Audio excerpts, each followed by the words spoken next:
नमस्कार। हिंदी के YouTube channel पर आप सभी का स्वागत है। मैं राजकुमारी सेन, सह आचार्य हिंदी, सेठ मुरलीधर मानसिंह का राजकीय कन्या महाविद्यालय भीलवाड़ा। आज हम BA प्रथम वर्ष में ढोला मारूरा दोहा के आगे के दोहे हैं उनका अध्ययन करेंगे कि यहाँ मारवाणी जो है वह अपने प्रियतम ढोला के पास संदेशवाहकों के माध्यम से संदेश देते हुए कहती है कि कागल नहीं के मस नहीं, नहीं के लेखनहार, संदेशा ही नावियाँ जीवों किसई आधार। कि मारवाणी संदेशवाहक को संदेश देते हुए कहती है कि जब तुम मेरे प्रियतम ढोला से मिलो तो उन्हें ये कहना कि हे प्रियतम, क्या तुम्हारे पास कागल यानी कागज, मस यानी स्याही, लेखन यानी लिखने वाला, कि क्या तुम्हारे पास कागज नहीं है या स्याही नहीं है या कोई लिखने वाला नहीं है, क्योंकि अब तक तुम्हारी ओर से मुझे किसी भी प्रकार का कोई संदेश प्राप्त नहीं हुआ है और ऐसी स्थिति में अब तुम ही बताओ कि मैं किस आधार पर जीवित रहूं। आगे वह कहती है कि कागल नहीं के मसी नहीं, लिखता आलस्थाई, कह उन देश संदेशड़ा, मोलई वड़ई बिकाई। कि यहाँ मारवाणी कहती है कि मेरा संदेश देते हुए प्रियतम से कहना कि क्या तुम्हारे पास कागज नहीं है या स्याही नहीं है या पत्र लिखने में तुम्हें आलस्य आता है, कि संभवतः इसी कारण से तुम मुझे किसी भी प्रकार का कोई संदेश नहीं भेजते, या ऐसा है कि उस देश में संदेश जो हैं बड़े महंगे बिकते हों और इसी कारण तुम मुझे कोई संदेश नहीं भेज रहे हो। कि यहाँ मारवाणी के द्वारा प्रियतम का कोई संदेश नहीं मिलने के कारण उसकी जो विरह व्यथित मनोदशा है उसको बतलाया गया है। आगे वह कहती है कि वायस बीजऊ नाम ते आगली लल्लव ठवई, जय तू हुई सुजान तव तू वही लव मोकले। कि यहाँ मारवाणी जो है वह संदेशवाहक के माध्यम से प्रियतम ढोला के पास संदेश भेजते हुए कहती है कि वायस यानी कौवा, बीजव यानी दूसरा, आगले यानी आगले आगे, वहिलव यानी तुरंत, मोकले यानी भेजो। कि मारवाणी कहती है कि वायस यानी कौवे का दूसरा नाम काग है और उसके आगे ल रखने से, ल लकार जोड़ने से नया शब्द कागल अर्थात कागज या पत्र बनता है। इसलिए हे प्रियतम, अगर तुम सुजान हो अर्थात मुझसे प्रेम करते हो तो शीघ्र ही अपनी कुशलता का पत्र मुझे भेज दो। आगे वह कहती है कि संदेशौ जिन पाठवई, मरस्यों ही या फूटी, पारे वाका झूल जीव, पड़ी नहीं आंगनी टूटी। आगे मारवाणी कहती है कि हे प्रियतम, कि तुम तो किसी भी प्रकार का कोई संदेश नहीं भेजते हो और तुम्हारी इसी निष्ठुरता के कारण मैं हृदय फाड़कर उसी प्रकार मर जाऊंगी कि जिस प्रकार पारेवा यानी कबूतर, कि जिस प्रकार कबूतर का जो झूला है कि आंगन में पड़ी नहीं यानी गिरकर, कि आंगन में गिरकर टूट जाता है, उसी प्रकार मैं भी हृदय फाड़कर मर जाऊंगी। कि यहाँ मारवाणी की जो असहनीय विरह दशा है और असहनीय विरह दशा के कारण उसका जीना जो है दूभर होता जा रहा है, वह जीना नहीं चाहती, इसीलिए वह अपने मनोभावों को अभिव्यक्त कर रही है। कि यहाँ अनुप्रास अलंकार का प्रयोग किया गया है। आगे वो कहती है कि संदेशा मति मोकलऊ, प्रीतम तू आवेश, आंगुलड़ी ही गली गया नयन न बाचण देश। कि यहाँ असहनीय विरह वेदना से दुखी होकर, पीड़ित होकर वह संदेशवाहक को से कहती है कि मेरे प्रियतम ढोला से कहना कि हे प्रियतम, अब तक तुमने किसी भी प्रकार का कोई संदेश मुझे नहीं भेजा और मेरे लिए यह जो विरह व्यथा है यह असहनीय होती जा रही है। ऐसी स्थिति में अब यही अच्छा है कि हे प्रियतम, तुम अति शीघ्र आवेश यानी आ जाओ।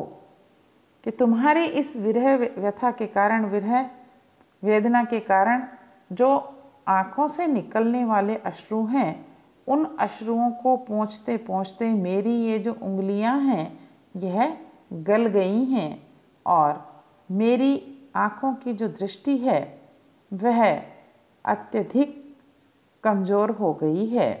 और इस कारण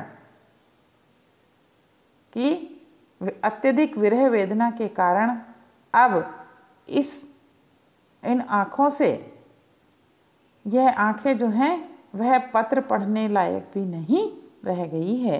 अतः मेरी इस दशा को जानकर तुम अति शीघ्र आ जाओ। आगे वो कहती है कि फागुन मासी बसंत रुत आयऊ जई न सुनेसी, चाँच रिकई मिस खेलती होली झंपा वेसी। कि मारवाणी कहती है कि हे प्रियतम, कि वसंत ऋतु के फागुन मास में यदि तुम्हें आया हुआ नहीं सुनूंगी तो मैं चरचरी नृत्य के बहाने होली खेलती हुई ज्वाला में, चरचरी नृत्य के बहाने खेलती हुई होली की जो ज्वाला है उस ज्वाला में कूदकर अपने प्राणों का त्याग कर दूंगी। आगे वो कहती है कि जैतू ढोला नाभियऊ कई फागुन कई चेत्री, तऊ में घोड़ा बांध स्या काती कुड़िया खेतरी। कि अब वह कहती है कि संदेश भेजते हुए डाड़ियों से कहती है कि मेरे प्रियतम ढोला से कहना कि यदि तुम फागुन या चैत्र के महीने में नहीं आए तो मैं ही कार्तिक नक्षत्र में खेतों से फसल को काटकर लकड़ियों से कूट लिए जाने पर घोड़े की जीन जो है वह कसूंगी। आगे मारवाणी कहती है कि हे स्वामी, कि या तो तुम स्वयं आ जाओ, नहीं तो मैं ही घोड़े पर जीन को कसूंगी और तुम्हारे पास आ जाऊंगी। कि जऊ साहिब तू नावियऊ मेहला पहले पूर, बिचई बहेसी बाहड़ा दूर से दूरे दूर। आगे मारवाणी कहती है कि मेहा यानी वर्षा, पहले यानी पहले, बिचई यानी बीच में, बहेसी यानी बहना, बाहला यानी नाला। कि आगे वो कहती है कि हे प्रियतम, कि यदि तुम मेघों के, वर्षा के शुरू होने से पहले नहीं आए तो फिर तुम्हारा आना जो है बड़ा मुश्किल होगा, क्योंकि फिर कि वर्षा शुरू होने के बाद रास्ते में नाले जो हैं वो बहने लगेंगे और परिणाम ये होगा कि जो दूर है वह दूर से भी ज़्यादा दूर होता जाएगा। कहने का तात्पर्य कि जो व्यक्ति अपने परिजनों से दूर है वह वर्षा के जल जो है नालों में बहने के कारण उनके बीच की जो दूरी है और अधिक बढ़ती जाएगी।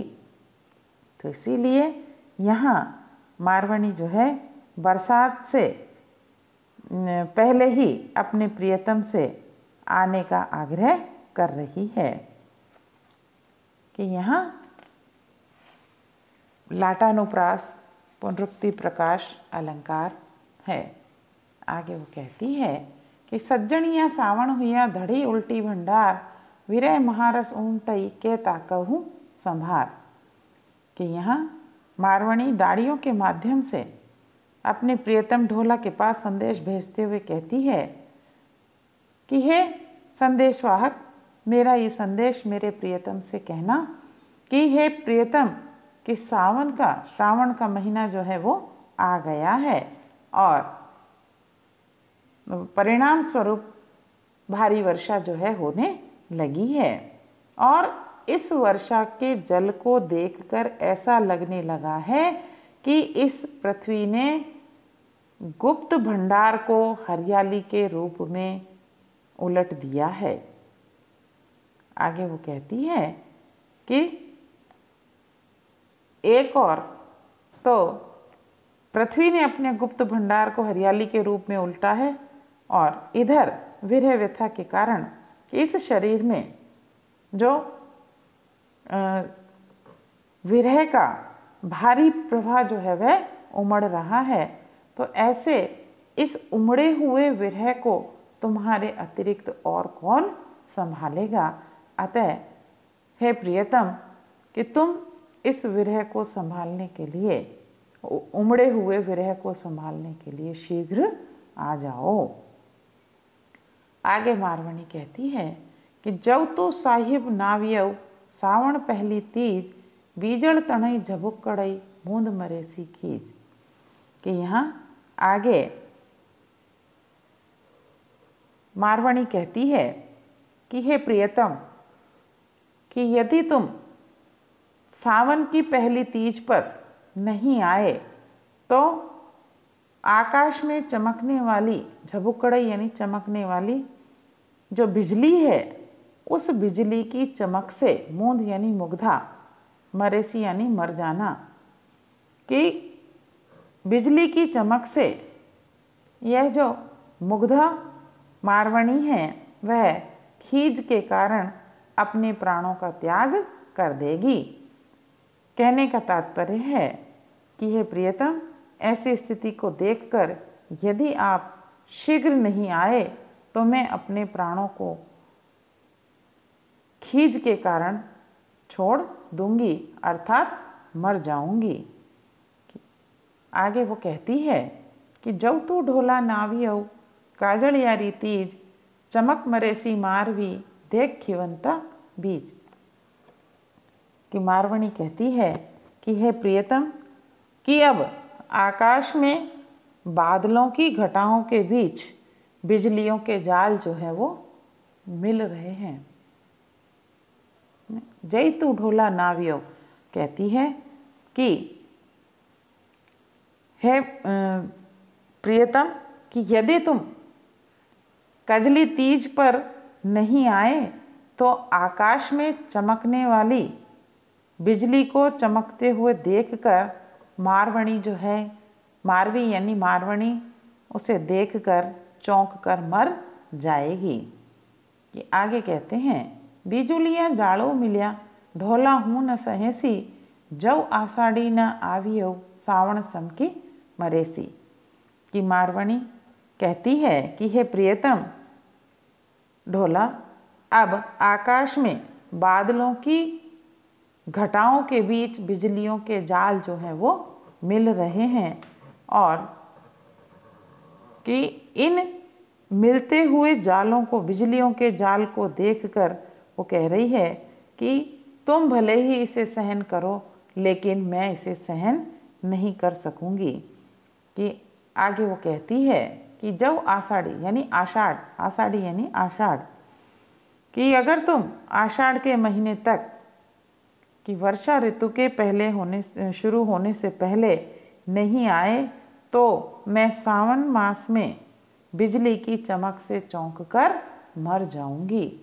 कि यहाँ मारवणी जो है वह अपने प्रियतम को के आगमन की अवधि जो है उसे निर्धारित कर रही है, क्योंकि उसकी विरह व्यथा जो है अब असहनीय होती जा रही है। आगे कहते हैं कि बीच न देख चढ़ियाँ प्री परदेश गया हा आपन लिए झबुकड़ा गली लागी सहरा। कि मारवणी जो है वह विरह व्यथा से पीड़ित होकर डाड़ियों के माध्यम से प्रियतम ढोला के पास संदेश भिजवाते हुए कहती है कि मारवाणी कहती है, बिजलियों को संबोधित करते हुए कहती है कि हे बिजली, कि आकाश में ऊंची चढ़ी हुई जो बिजलियां हैं, आकाश में चमकती हुई जो बिजलियां हैं, कि उन बिजलियों से कहती है कि आकाश में चमकती हुई बिजली, आकाश में चमकती हुई तुम परदेश गए हुए दूसरों के प्रिय यानी प्रियतम प्रियजन को नहीं देखती हो। कहने का तात्पर्य वह कहती है कि मेरे जो प्रियतम है वह परदेश गए हैं और मैं यहाँ अकेली हूँ। ऐसी स्थिति में कि तुम इस प्रकार से रह रहकर चमक रही हो कि तुम शिखरों का आलिंगन करते हुए रह रह करके चमक रही हो और मुझे विरह से पीड़ित कर रही हो। आगे मारवाणी कहती है कि बिजुलियाँ परोकियाँ नीठ ज नीग मियाँ अजय न सज्जन बाहुड़े बड़ी पाची बलियाँ। कि यहाँ मारवाणी उन्हें कहती है कि परकिया नायिका की भांति समाधान किया जा सके। आप इस दोहों को पढ़ने के बाद इस हिंदी के चैनल को लाइक और सब्सक्राइब अवश्य कीजिए। धन्यवाद।